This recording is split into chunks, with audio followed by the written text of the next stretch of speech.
There is a lot of misunderstanding amongst, I think, junior lawyers in terms of, and I'll tell you where I'm going with this.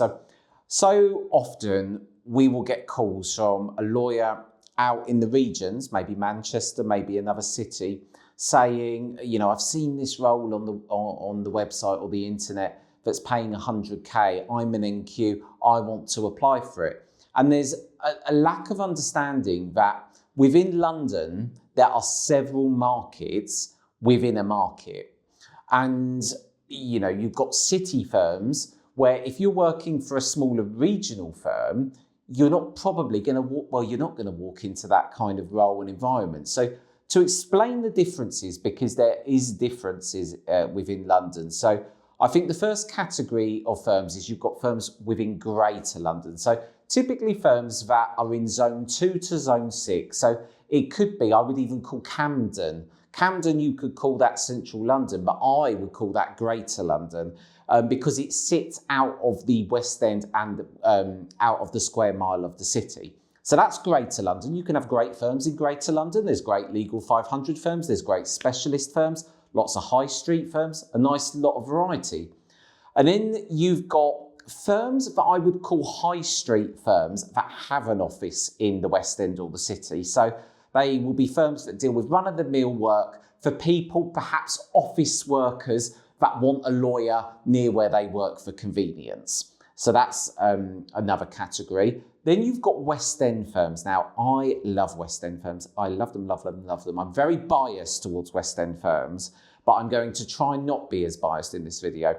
But I like them because I associate the West End with vibrancy, with interesting clients, interesting work. So a West End firm will normally be dealing with, owner-managed businesses, SMEs, entrepreneurs, high net worth individuals, celebrities, musicians, pop stars, whatever it might be, very quirky clients. And what I like about the West End is I tend to find, and this could be a very controversial thing to say, but I'm going to say it anyway, West End lawyers, I think, tend to be a lot more entrepreneurial, a lot more dynamic, and they are rainmakers. In the West End, you will find, for instance, as a newly qualified solicitor, you will be going out there doing business at a junior level. Whereas in the city, partners tend to lead the client relationships because the clients are absolutely massive. You're not going to let an NQ loose on HSBC or, a similar sized company. But in the West End, it's about business, and it's about, as an NQ, for instance, you'll get a lot of experience to business development. You'll get a lot of experience of perhaps working side on side with a partner. There's not as much of a pyramid structure than there is at larger firms. Obviously, in city firms, which we'll come on to in a minute, you'll have associates, senior associates, managing associates. The pyramid structure is quite huge. In West End firms, it's quite flat. You'll tend to find in West End firms, there'll be the clients will be quite interesting. There might be the sort of clients where, I don't want to name names on particular companies, but the sort of businesses which are, I would call them colourful. I like the West End because I feel that if you're a West Ender, you will get experience very quickly in terms of not just the technical skills that will make you a good lawyer, but the actual skills of how to build business. So yes, the West End doesn't pay as much as the city, but what the West End does pay you is what you're worth. I like that about the West End, because if you are billing at a certain level or you're bringing in a certain amount of work, you will get paid what you were worth. And that's not necessarily just about what you're billing. It could be what you're passing across to other departments, passing down to departments, passing to juniors.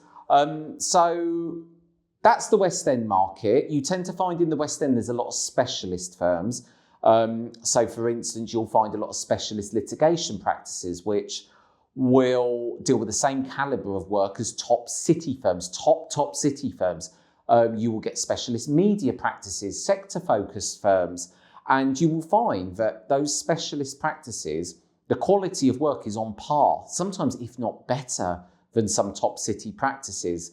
I think the world is changing a bit now, and I'm going off again on another tangent, but I think years ago, clients wanted one solicitor to deal with everything. The Tesco's approach, where you go to get your mobile, to get your home insurance, to do your shopping. And there was a lot of worry in the legal market back when alternative business structures, ABSs, were introduced, because everyone said, this is going to be the end of the law firm as we know it. Tesco's will be opening on every street corner with a solicitor's firm. That'll be it. Solicitors will go bust and out of business.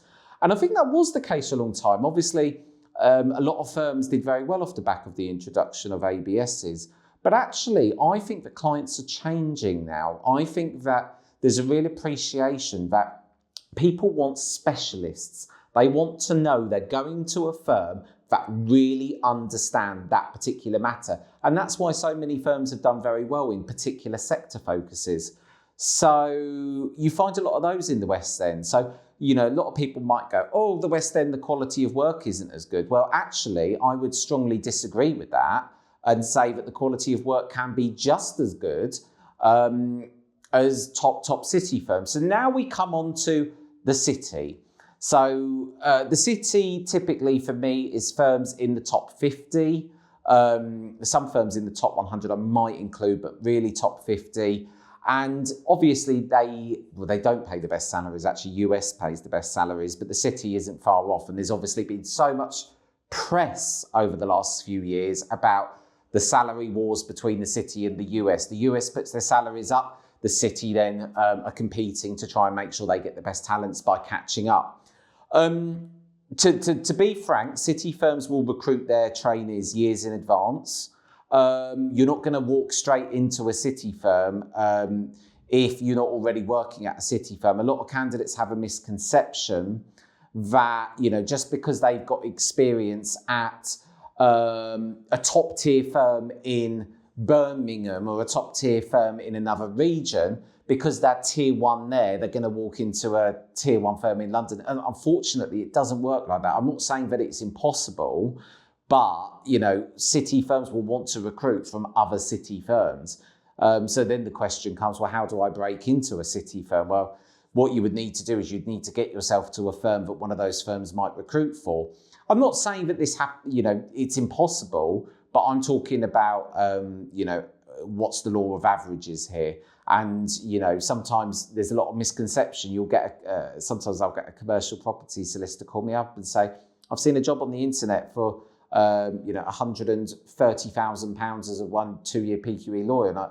And they might be at a regional firm now. And I'll be saying, well, yes, that job exists and that is the salary. But obviously they're wanting someone who are used to dealing with kind of that ilk of work and complexity. So then we get to US firms, which are now these days paying, I don't want to say a crazy amount, but it is compared to where it was a few years ago. NQ salaries, I think I even read the other day that there's a firm now that are paying up to 150k for an NQ. And what does that come at the cost of? Well, in a US firm, you can expect to have, 2,400 billable hours targets, very, very high targets. There's a reason why a lot of these US firms have a resting bed kind of facility encompassed within the office, because, be prepared at a US firm to be working during the day, office hours, but then come 5 o'clock, the Los Angeles office is opening for business and there's a deal that needs doing and the US client wants you there. So, you could be working till 1, 2 in the morning, back in at 9. The US is you live and you breathe it. And they obviously look for the top pedigree of lawyers, people from the top universities. I do think they're starting to become a bit more of an opening of minds when it comes to academics, but those sorts of firms do look for top qualifications. So yeah, there is one other type of firm which I'll talk about that doesn't kind of fall into any one of the listed categories I've just gone through, which is regional kind of heavyweight. So you get firms, I won't start name firms for the sake of who they are. So you might get firms like Blake Morgan, Shoesmiths. I know I wouldn't say that they're a city firm, they're ranked very highly in the top 100, but they're kind of a regional heavyweight, which is almost like a category in its own right. So That's my very, well, that was meant to be a brief guide to London, but it's turned out to be a bit of a longer guide to London. But there we go.